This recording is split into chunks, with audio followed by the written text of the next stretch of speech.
welcome to another episode of the JFC. Jackson Brian here, guys. And obviously, um, yeah, first and foremost, let's just get this shit part out of the way.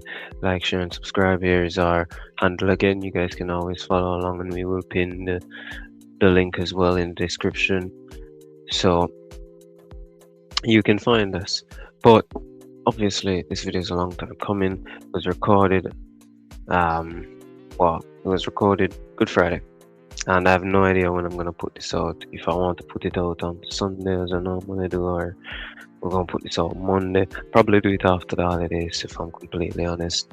Um, but we have to speak about obviously what went wrong in regards to Jamaica crashing out of World Cup qualifying. Now, as everybody should know by now, the Reggae Boyz have been eliminated from World Cup qualifying 1-0 to the Democratic Republic of Congo. A 100th minute goal by Axel Twanzebe, who I do sincerely hope Burnley get relegated. But enough so talk. What went wrong on the day? Now, people can talk, and we'll have some people saying about certain players weren't there, certain players should have been picked, weren't there, such and such, And I'm looking and I'm like, this is probably the best team that could be out there. Now, in my opinion, what went wrong is the management. For years upon years, and this is where the venting part comes in, but for years upon years, Rudolph Speed has been involved in the JFF, right? He's been involved in selection. Under Hallgrimson, it came out that the coaches don't pick the players, the quote unquote director does. Director, who was that? Rudolph Speed. And he chose the players, he gave the players to the manager and was like, use these players, right? Don't quote me on this, I'm just going off of how I talk.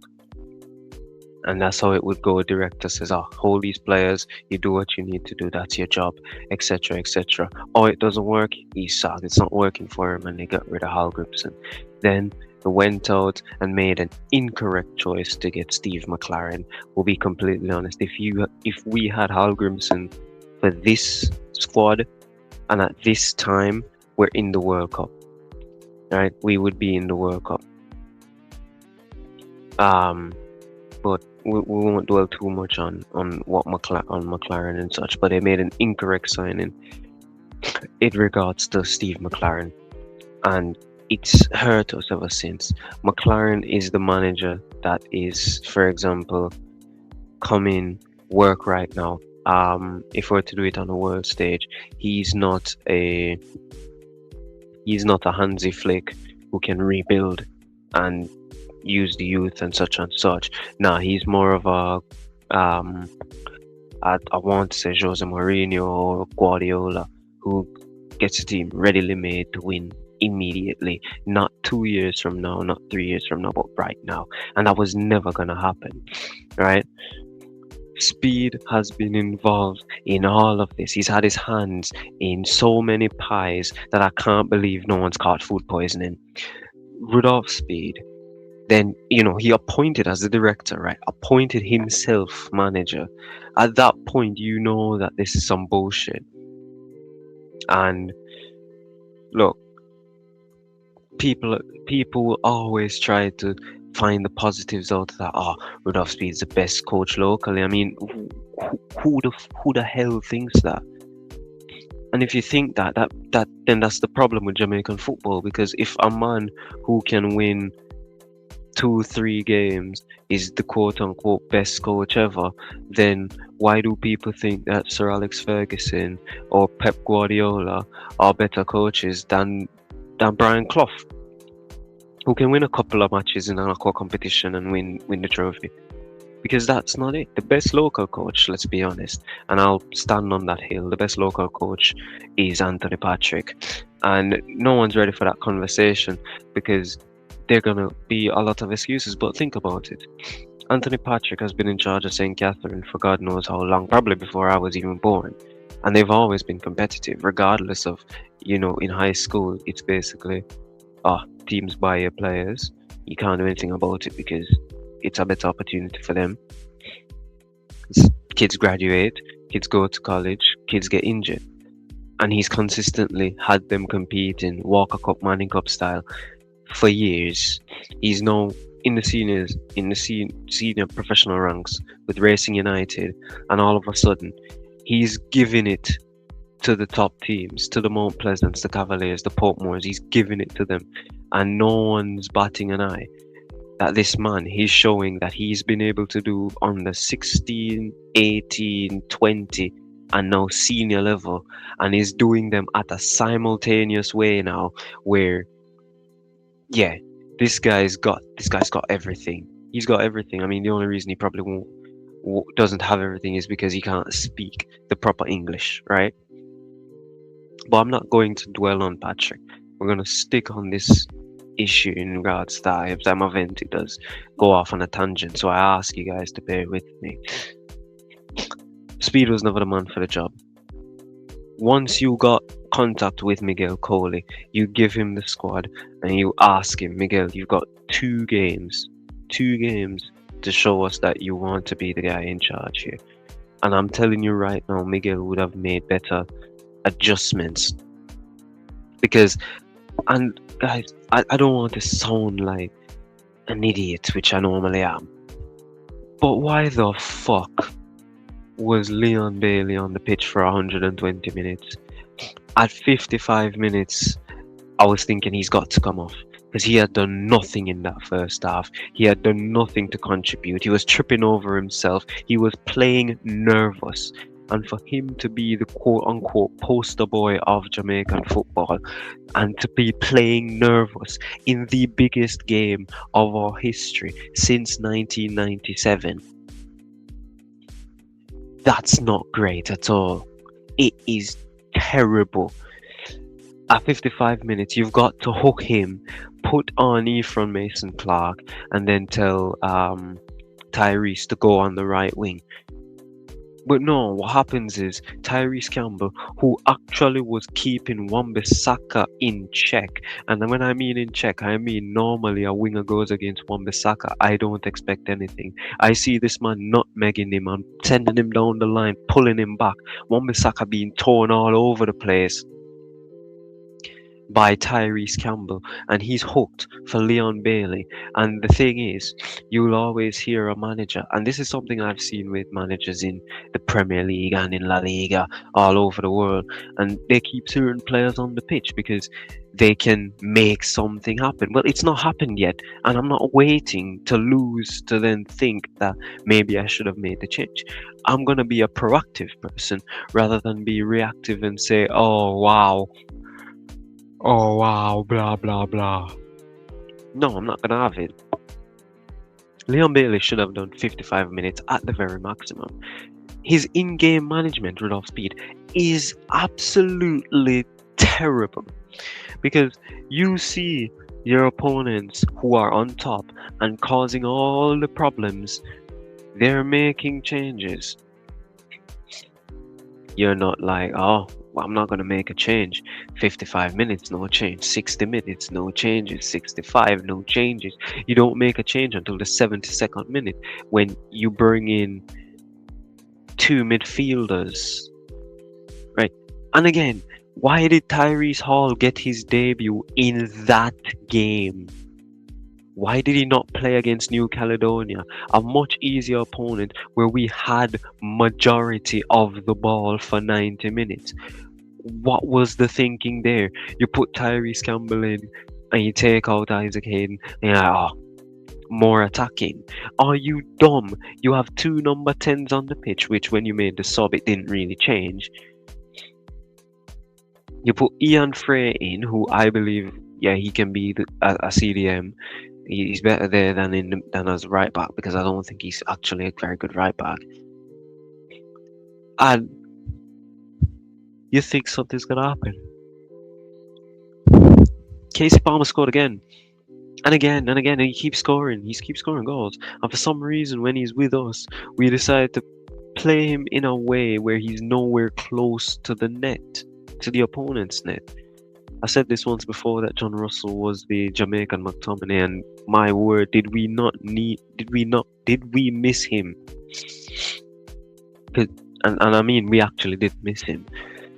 John Russell is that player who can ghost in between the defenders. You know, the striker's occupied, he can run in, he can make that movement that's needed. We have no other midfielder who can do that, regardless of how I can wax lyrical about Tyrese Hall or even Andre Brooks. Why do you bring him if you're only going to play him for 45 minutes? Why do you bring Jamal Lowe if you're not going to feature him at all? It's a whole shambles, and at this point, we need the entirety of the JFF to resign. And no one can tell me that, oh, that's too harsh and that's not going to happen and whatnot. And that's because we've got, it's not serious people in charge. It's not loving people. They don't care about the football. Because if they did care, as Gennaro Gattuso said, if I don't qualify for the World Cup, I'm leaving. He's gone. McLaren said it as well. He left. These people are going to stay and collect the money from FIFA and all of that and use it to pay for plane trips to go God knows where. That doesn't help the football locally. Right? When you look at it, we've not been at the World Cup since 1998. We have not qualified. Qualification was 97. Right? When are we going to get back? When are we going to get back? And that's a serious question. Because we went into a World Cup qualifying period with no USA, Canada, or Mexico to deal with. Panama wasn't in our group because of how it was now. We don't have the final group where we have to play the Panama, Nicaragua, Honduras, Costa Rica. We were spared and we still didn't make it. There is no chance, and I mean no chance of us making it. And I am the most positive Reggae Boyz supporter out there. We have no chance of making it to another World Cup since we fucked this opportunity. And look, let me go through it as well, because the rebuild that needs to go, it's something that we're never gonna anticipate happening, right? At this point, we don't have a plethora of young players ready and raring to go. Yes, Whisper, Kaheem Dixon, Tyrese Hall. I'm not even joking. Add Dexter Lembakisa, we ain't got no more. There genuinely is no more. I mean, when I look at the team that was sent out to play against Congo, right? I mean, Kadamatari is a young player, yeah. Bobby Decordova-Reid, 33. He's not going to be here next time. Leon Bailey, he definitely can't be here. He's 28 and he looks like 38. So he can't be here. Casey Palmer, 29. Isaac Hayden, if I'm not wrong, he's 31. Tyrese Campbell, yeah, he's more of a young player. He's about my age, about 22 or so. Ethan Pinnock, 29, won't be here. Andre Blake, I mean, we don't deserve him, right? He's about 35, 36, and he'll never be there. He would have to go. Latibade, he's 25, he'll still be here. Richard King will still be here. Ronaldo Webster will still be here. Majority of the core of that team is gone. Amari Bell is gone, right? Damian Lowe would be gone. Amal Knight would possibly be gone as well. It's a terrible situation that we're in, because look, I'm gonna pull up the squad right now while I'm ranting as well. And you look at the goalkeeping situation. Are you gonna trust Tafari? Are we really going to have to trust Tafari Chambers to take us to a World Cup? Right? Are we going to have to trust Jamali, whatever his name is pronounced, Jamali Wade or Shaquan Davis to take us to the World Cup? Those people are not even Alka-Seltzer can stop the heartburn those people give me when it comes to seeing them in net for Jamaica. Right? Kyle Ming is gonna be the guy to help us out. Right? Obviously, I've mentioned Webster and Latibode and King, who would still be there. That's just 4 players. Are we sure Stephen Young is going to still be this type of player going forward? Are we sure that Nathan Wood is going to actually look and say, yes, I'll play for this country? Or do we not know that we've ruined a big fucking chance to get some great players into the team? And I'm not meaning just the Greenwoods and the Hutchinsons and those people like that, those people who have rejected us before. No, I'm talking the Keenan Davises, right? I'm talking the Cameron Archers, right? Talking about, as I said, Nathan Wood. I'm talking about the Corey Allies, those players who, if they come in, it's an elevation immediately. Now, Keenan Davis is about, what, 27 years old? Keenan is at that stage where he's one of the better strikers in Serie A for Udinese, and he's going to be looking and saying, do I really want to ruin what I have going on to play a little international football for a country where we're not going to qualify for the World Cup?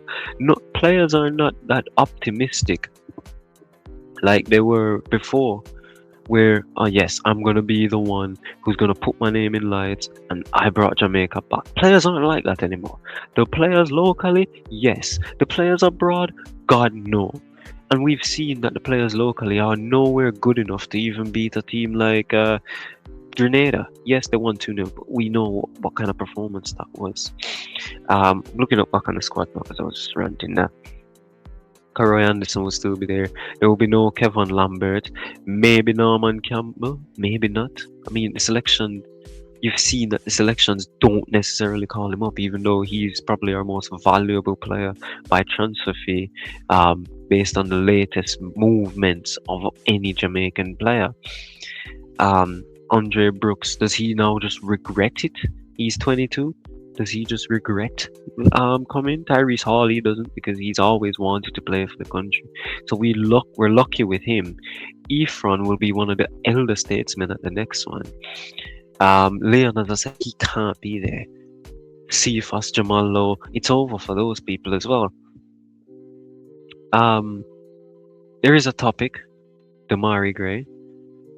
And at this point, I don't think he should be in the squad at the next international break, which would not be the World Cup, but in September. I think they removed October, so it's September and November now.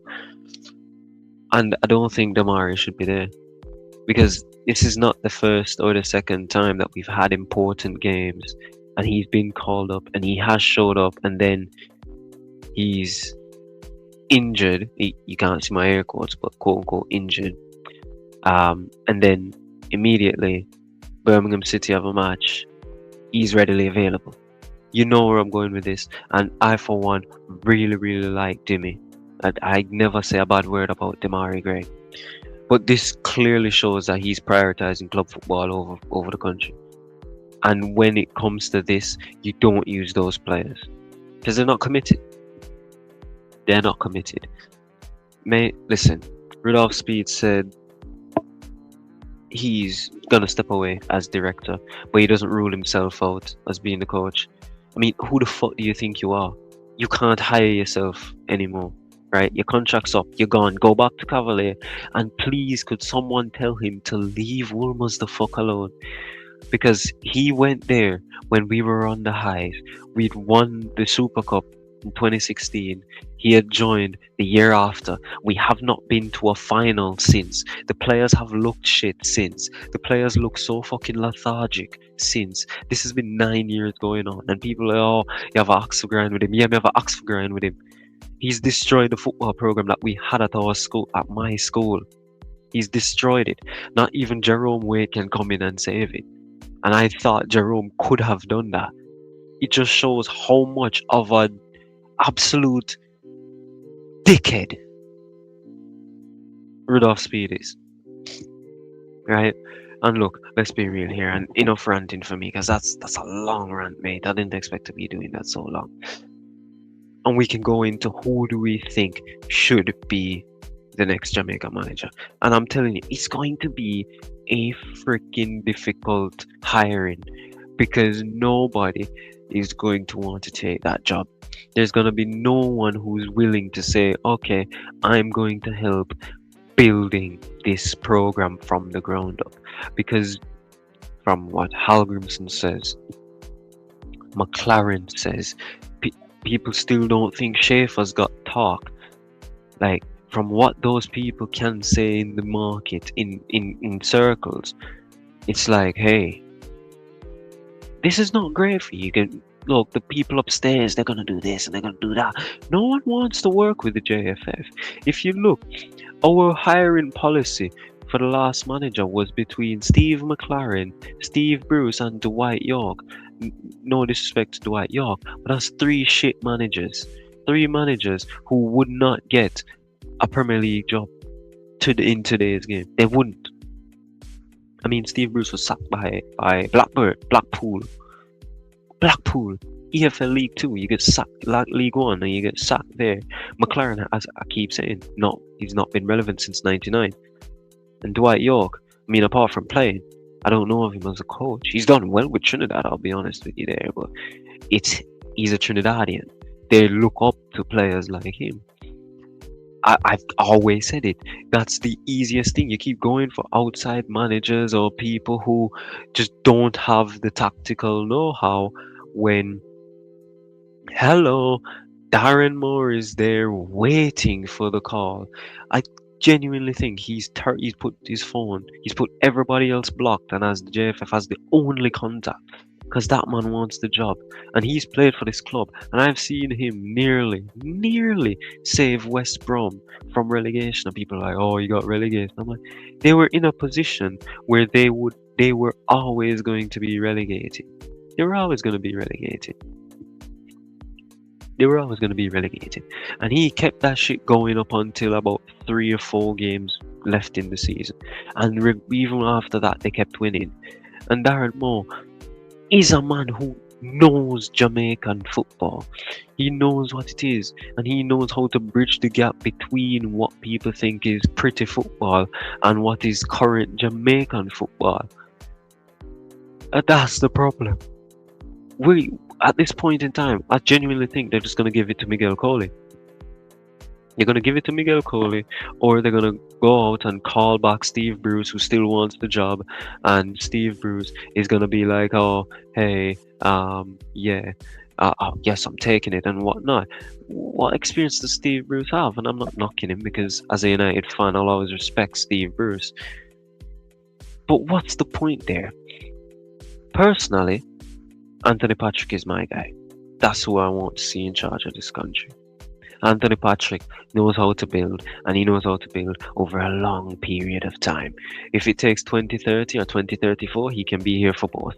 Anthony Patrick should be the man. But they're going to go ahead and give it to Miguel Coley. They literally brought him in as the assistant for no reason but to fuck up our campaign. And then they're going to give it to him to try and make him seem as a savior, when it's going to be more difficult for him as the head coach. Now, I did do some research. Right, I did do kind of a lot of research to see the managers that were available, and another name came up to me that I think maybe we go back to basics. Maybe we do what we did initially to make it on the world stage. And who I saw was Dunga. And I'm looking and I'm like, Dunga has won so much trophies as a manager for club and country. Dunga carried Brazil to the World Cup as a player and a coach. No, he didn't win it. And Dunga's been out of work for about 2 years now. Maybe we do the Simoes part 2. Maybe we go for Dunga. I saw that Joaquim Löw was available, and look, he's completely out of the budget. Let's be honest. The JFF are cheap, but Joaquim Löw is not going to come here for pennies. He's a World Cup winner. He's one of the best international coaches of all time. I saw another report that Hervé Renard was available. The man who led France's women's team to, I think it was the World Cup semi-final, when they shouldn't have done so. The man who led Saudi Arabia to a win over Argentina and out of the group stages. Yeah. That guy was available, or is available, and based on reports, he's going to sign with Ghana or something. So he's off the table. But knowing the JFF, even if he did say he wanted the job, they would be like, oh, we can't afford it because they're cheap motherfuckers. They want to keep all the money to themselves. And look, they made the mistake of paying Steve McLaren because why the hell would I keep looking at that appointment and say we set ourselves back about 3 years with the appointment of Steve McLaren? No one wanted him. Nobody wanted him, and that's the problem. Like in actual football, because I don't believe the JFF even know what football means. I don't know if my crickets knows what football is actually about. But in proper football, and you see with clubs, for example, you see with Man United or Barcelona or Real Madrid, they listen to what the people have to say, because if Real Madrid, for example, I don't think they'll keep Arbeloa. If Real Madrid want to bring back Jose Mourinho, but the entire fan base wants, I don't know, Unai Emery. If they hire Jose Mourinho, the first mistake, the fans are on it, and the pressure will be so much, especially since those fans are in your face. They will like, boom, oh, we made a mistake, go for the man, and that's how it is. But Real Madrid won't do that. They'll be like, oh, the fan base wants Emery. They're not sure about Emery, but right now the fans will buy him time. We'll get him Emery. We'll get him what he wants for now, and see what happens. And the fan base will be chill. Fan base will be, yes. Look how chill they were with Xabi Alonso. They didn't want him sacked, but Perez said, "Yo, chop chop, motherfucker! You did not win every single game. You're a fraud," and got rid of him. And now they're reaping the whirlwinds of that. The JFF will hear calls like basically from people like me, because no one look, the random Jamaican is gonna say just get cool because I'm always there and blah blah blah.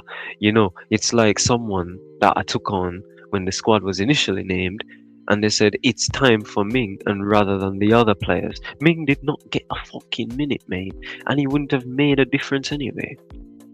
It's not about, oh, it's his time. No, no. It's if it's your time, if you're ready, if you're good enough. As far as I know, Miguel Coley's been in the Middle East, and look, people wax lyrical about him from the Middle East. I've spoken to people in the UAE area, and they can tell you how good of a coach he is, which is good. That's great. That is fantastic. But it's not just that, oh, it's his time now.